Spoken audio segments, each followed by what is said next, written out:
Nanti yang rugi kalian sendiri soalnya. Kalau guru mah nggak ada ruginya. Oke, hukum dasar kimia ya. Ada berapa di situ di bukunya?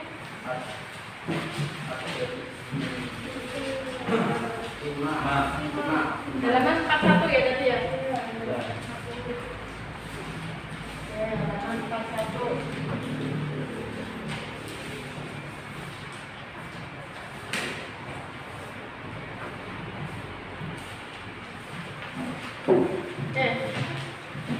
Ada 5 ya, tapi ketambah aja. Tambahan 1, 5. Oke, yang pertama ini tentang hukum perbandingan ya.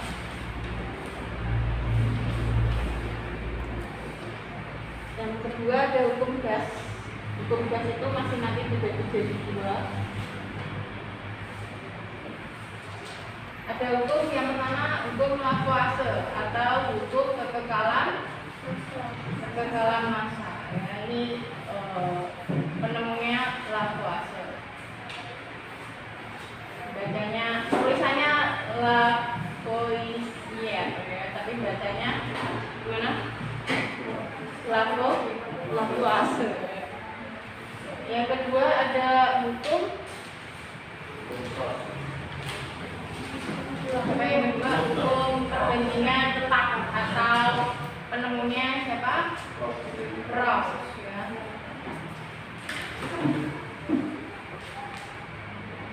Ross. Yang ketiga ada hukum kelipatan perbandingan. Iya, kelipatan perbandingan.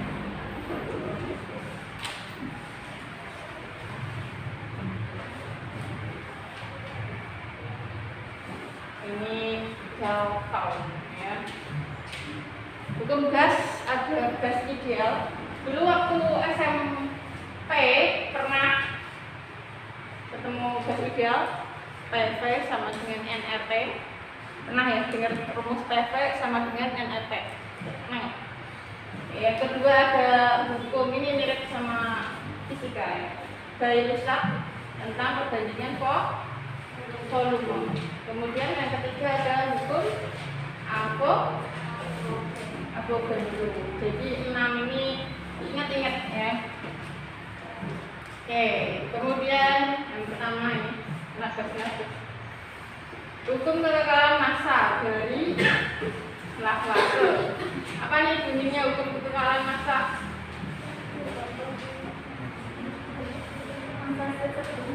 Iya, massa zat sebelum sama dengan massa zat sesudah reaksi dalam keadaan tertutup. Ya, syaratnya tuh dalam keadaan tertutup. Biasanya, contoh ya, misalnya kalau kita membakar kayu, ya kira-kira kan jadi abu ya. Kira-kira masanya akan sama nggak kayak sebelumnya? Enggak ya, pasti akan berkurang. Kenapa kok berkurang misalnya? Ya terbakar, terus kenapa kok bisa berkurang? Karena abunya terbawa angin ya kan? Nah, pasti masanya berkurang. Nah, tapi kalau kita membakar jalan ke ruang tertutup ya, ternyata massa zat sebelum sama dengan sudah. Kalau bakar kayu 5 kilo, kalau dikerjakan di ruang tertutup tetap masanya juga 5 kilo ya. Kenapa kok selama ini berkurang ya? Karena di ruang terbuka kena angin ya. Jadi masanya berkurang ya. Jadi dalam kimia massa zat sebelum sama dengan massa zat sesudah. Tapi syaratnya harus dikerjakan di ruang tertutup ya. Massa zat sebelum reaksi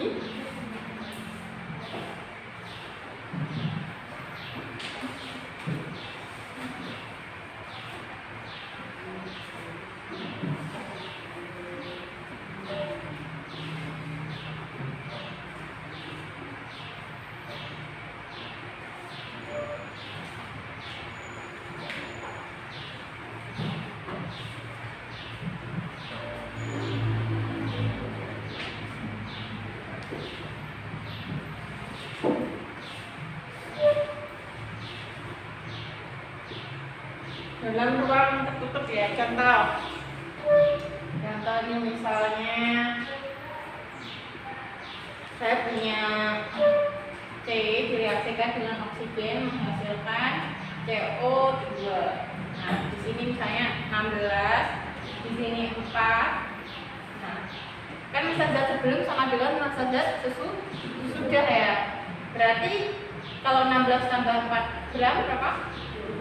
20 ya, nanti keluarnya juga akan jadi 20 gram. Masanya tetap.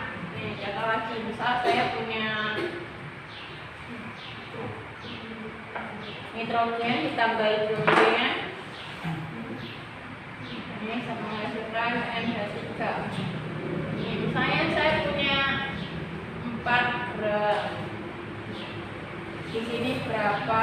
Kalau ininya misalnya berapa ya? 20. Berarti hidrogennya berapa? 19 sama ya angkanya. Berarti massa hidrogennya adalah 16. Jadi ya, gampang ya. Oke, yang kedua teorinya hukum perbandingan tetap. Gimana bunyinya hukum perbandingan tetap?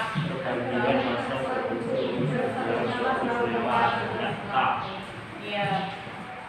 Perbandingan massa unsur-unsur atom dalam senyawa adalah tetap ya. Perbandingan massa atom-atom penyusunnya ya.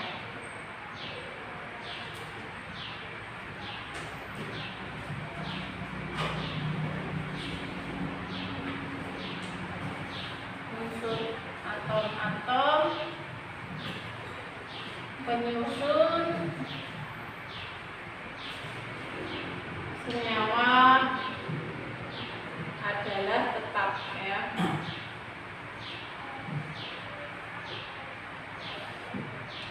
Oke. Nah, ini dia masih percaya juga sama Lavoisier, masih berdasarkan sama Lavoisier. Cuma dalam kehidupan sehari-hari, dalam prakteknya ya, kalau kita mereaksikan itu nggak selalu habis. Misalnya kayak 16 sama 4 nggak selalu habis semua, pasti ada yang bersisa. Nah, dari sisa itu makanya dia bilang bahwa perbandingan massa atom suatu penyusun senyawa itu adalah tetap ya. Kita ambil contoh di situ halaman soal yang itu ya, halaman 42 ya. Nah, di situ ada beberapa contoh ya. Di sini massanya yang diketahui. Halaman 42 ini misalnya massa hidrogen, di sini massa oksigen. Nah, ini massa H2O ya. Di sini 1, 8, 9. Nah, ini cocok ya. Ini kalau hidrogen tambah oksigen menghasilkan H2O 9 sesuai dengan Lavoisier. Maka ini adalah perbandingannya. Nah, kalau yang lain gimana? Misalnya nih 1, 9, lah kok ini 9. Nah, berarti ada yang sisa. Nih misalnya yang sisa kan kalau nggak mungkin ya terjadi apa namanya 9 ini, kalau ini nggak ikut berarti ininya sisa berapa? Ini sisa 1 gram O2 ya, 1 gram O2. Misalnya ini 28, ini juga 9. Nah, pasti ada yang bersisa. Ini 3, ini 16, harusnya 19, ternyata di sini 18. Tapi perbandingan yang kita ambil adalah sesuai dengan jumlahnya, sesuai dengan hukum Lavoisier tadi ya. Massa zat sebelum sama dengan sesudah adalah perbandingannya 1:8 ya. Oke, yang ketiga adalah hukum kelipatan perbandingan. Hukumnya siapa nih? Hukumnya Dalton. Gimana nih hukumnya Dalton? Senyawa yang berbeda memiliki 2 unsur yang sama. Untuk masing salah satu unsur yang sama dengan massa unsur yang lain dengan senyawa itu menciptakan penjaringan yang bulat dan sederhana. Ini atau ya. Jadi kalau misalnya ada atom-atom membentuk suatu dua senyawa atau lebih ya. Nah, kalau salah satu atomnya itu dibuat sama, maka massa yang lain, massa atom yang lain akan memiliki perbandingan yang ketat dan sederhana. Nah, gimana nih tulisnya? Ini jika ya, tulis pakai kalimat saya sendiri. Jika atom-atom ini membentuk dua senyawa atau lebih ya. Ini dua senyawa atau lebih. Jika salah satu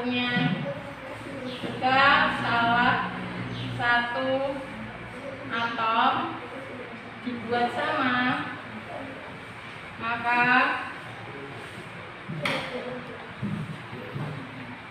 massa atom yang lain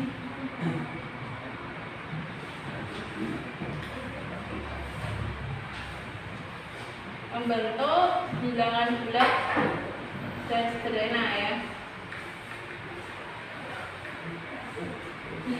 Bilangan bulat dan sederhana. Ini bilangan ya. Sederhana. Oke. Di situ contoh nih, misalnya ada senyawa CO2 dan CO ya. Masanya itu itu diartikan bukan massa senyawa tapi massa karbon ya. Massa karbon. Di sini ada massa senyawa.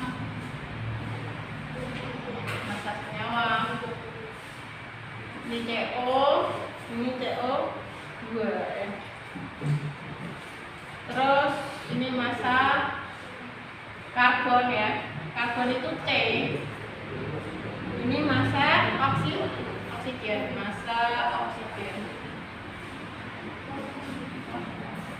Di sini misalnya 2,44, 3,88, 1,44, 2,88. Nah, misalnya kita buat sama ya, misalnya oksigennya.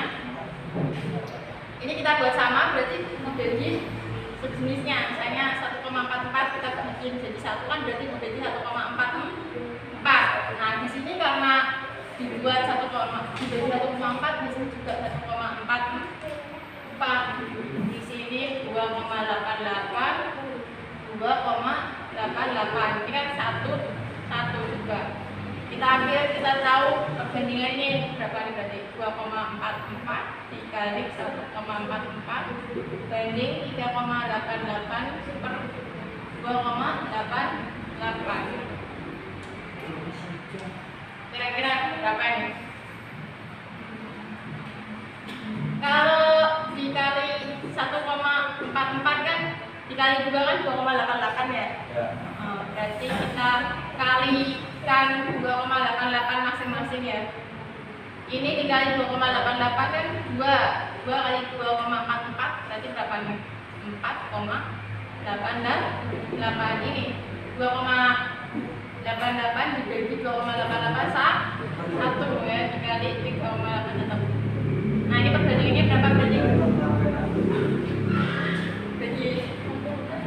Diperkecil berapa nih? Misalnya ini dibagi 3,88, ini dibagi 3,88. Berarti perbandingannya berapa? Berapa? 1, ini berapa nih? Ini 4,88 dibagi 3,88. 1 berapa itu ya? Perbandingannya 1:1 ya. Gitu. Oke. Bicara dulu. Di foto aja. Jangan nggak nanti. Nanti videonya dikirim. Iya. Upload itu. Berhenti dulu.